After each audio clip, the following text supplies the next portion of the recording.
Hi guys, doing a vlog again. Firstly, a couple of things. Thank you for everyone who watched the vlog I did of the Sapphire series. I've had a really good response to it, had some great feedback, and got some exciting things in the pipeline that maybe I can't talk about, but just keep watching and we'll definitely get them cut. You'll see some interesting stuff coming up. Secondly, you might have noticed the sweet threads I'm rocking now. They're from a company called Nuola Sportswear, I think. I put the Twitter, Facebook and their website in the description. They do flag jerseys, they do contact jerseys, they do basketball jerseys, they even do refereeing stuff. When I'm going to replace my current shirts for actual games, not the hot pink version, I'm definitely going to use them because these are really good quality and they're pretty cheap for what they are, so have a look at that. But yeah, so today I was planning on talking about the rules changes for the upcoming senior season. These changes don't apply to the uni season playoffs going on right now. But so there's quite a lot of changes this year. We sort of go through a 2-year cycle with no changes 1 year, and then the next year we adopt changes. And then most of these come from NCAA, and it also the fact that we are we wait that extra year means that we can see how the changes the impact they have on the game with the college games. So obviously there's a lot of changes this year, which is good for the referees because we've got loads of new rules to learn, and obviously tricky for you players as well because you've got to learn as well because, well, if you're not following, we're flagging you. So first, I guess the biggest rules change, I've got them up in front of me, so you can probably see them there. Yeah, I've got them in front of me, which is why I am looking at the screen every so often. Just move the cable. There we go. Which is why I'm looking down every so often so I can talk about them. The biggest change is there's the new blocking below the waist rules. These rules have been like a mess for a long time. They've been really quite complicated, really quite tricky to officiate. Basically the NCAA have adopted these new rules to sort of clear it up a bit, and supposedly they've had a really good impact. First article I did for the website was when I talked to Bill Lamonier a couple of months ago. Bill Lamonier, who's Big Ten college, former Big Ten referee. I talked to him a couple of months ago, and he said these rules were really good. They really cleared things up. They really made it a lot easier to work with.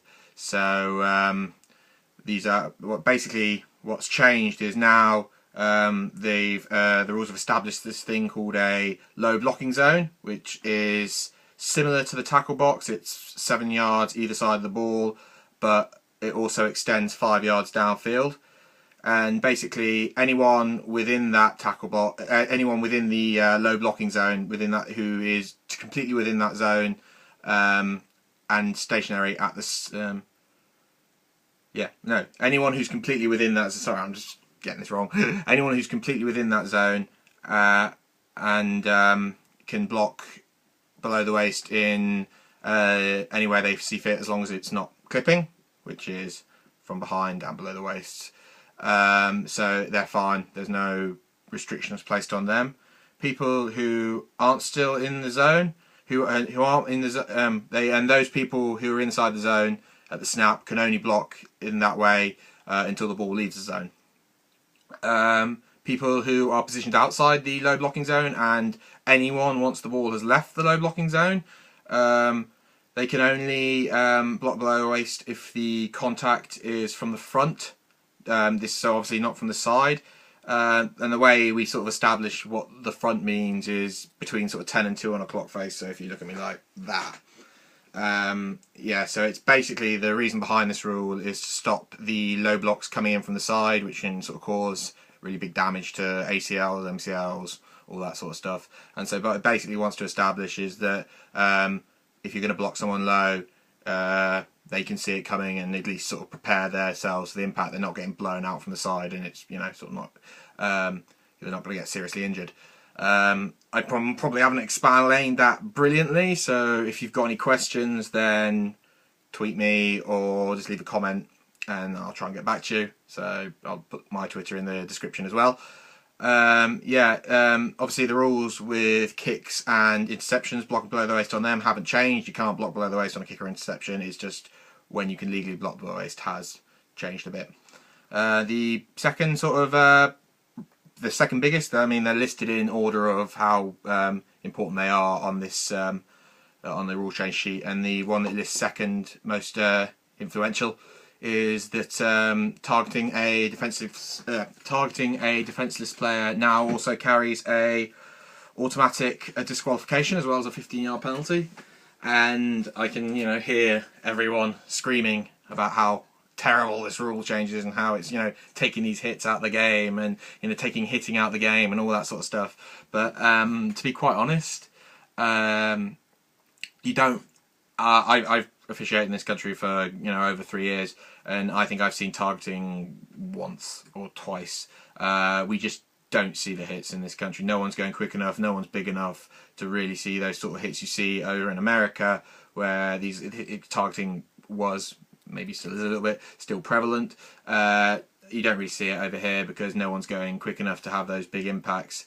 I can't really see it. Obviously, it's a big change for the actual writing, but when we'll be applying it out on the field, I so rarely see this called that I can't see it having that much of an impact on the way the game's being played. Everyone is pretty good here about form tackling and that sort of stuff, so I don't think it's that much of a change. Going through them, I guess a big one as well is tying in with that targeting of a defenseless player is we've sort of expanded the definitions of what a defenseless player is. The new ones are a kicker during the kick or the return, a player on the ground at the end of a play, a player receiving a blindside block, a ball carrier already in the grasp of an opponent whose forward progress has been stopped, and a quarterback any time after a change of possession. Now, again, I can hear people going, oh, this is taking hits out of the game and we may as well put skirts on certain players and some, rubbish like that. This isn't saying you can't hit them. It's just saying you can't hit them in the head. And to be quite honest, you shouldn't be hitting people in the head. It's a form block's a form block. There's no need for players to ever go and headhunt people. It's just going to, especially with what we know about concussions now and stuff like that, there's no need for it. We're not stopping, I don't make the rules. The coaches in the US make the rules, so they're not stopping hitting. They're stopping hitting to the head on what they think are defenseless players, not just receivers. So it's not like it's removing a hit. It just means you can't lay a guy out with a shoulder or forearm to the head or whatever, Some little ones. We've changed where kickoffs are from. On a 100-yard pit, it's now the line 15 yards from the midfield line, which basically means that on a 100-yard pitch, you'll be kicking off from 35. But on a 90-yard, it'll be the same as it's always been, the 30. This is tweaked. The NCAA rule is it's just kicking off from the 35, but obviously we have quite a lot of 90-yard fields, which they don't have in America. So it's we've had to tweak this rule to sort of fit our own needs. Another one to do with these free kickoffs.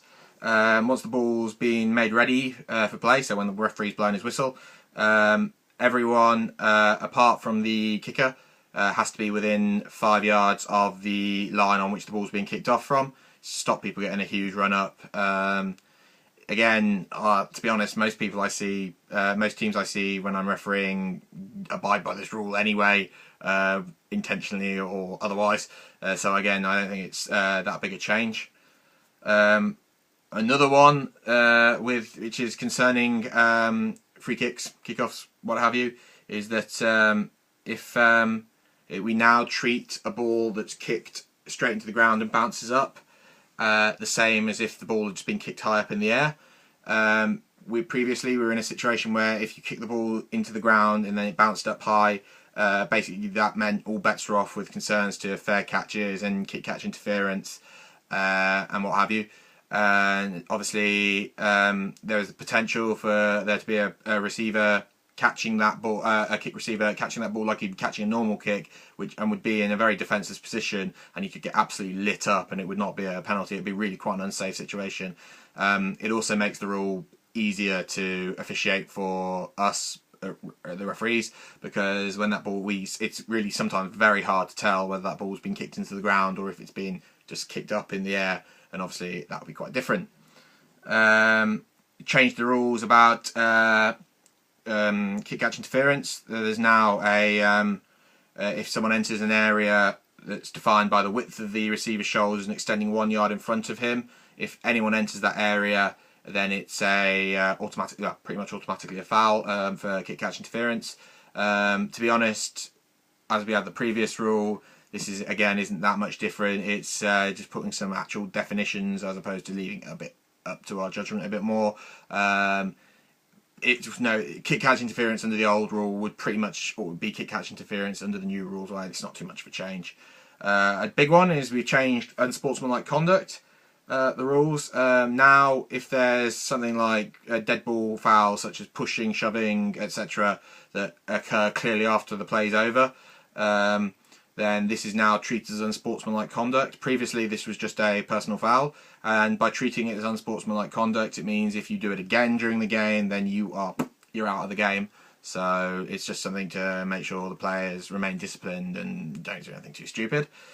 There's loads here. I'm trying to sort of like skip through them and find the ones that are interesting. I guess a big thing is assisting the runner, which has always been something. We've got quite a lot of double wing teams in the UK, and you see just assisting the runner with them sometimes. Now we've basically almost totally eliminated assisting the runner.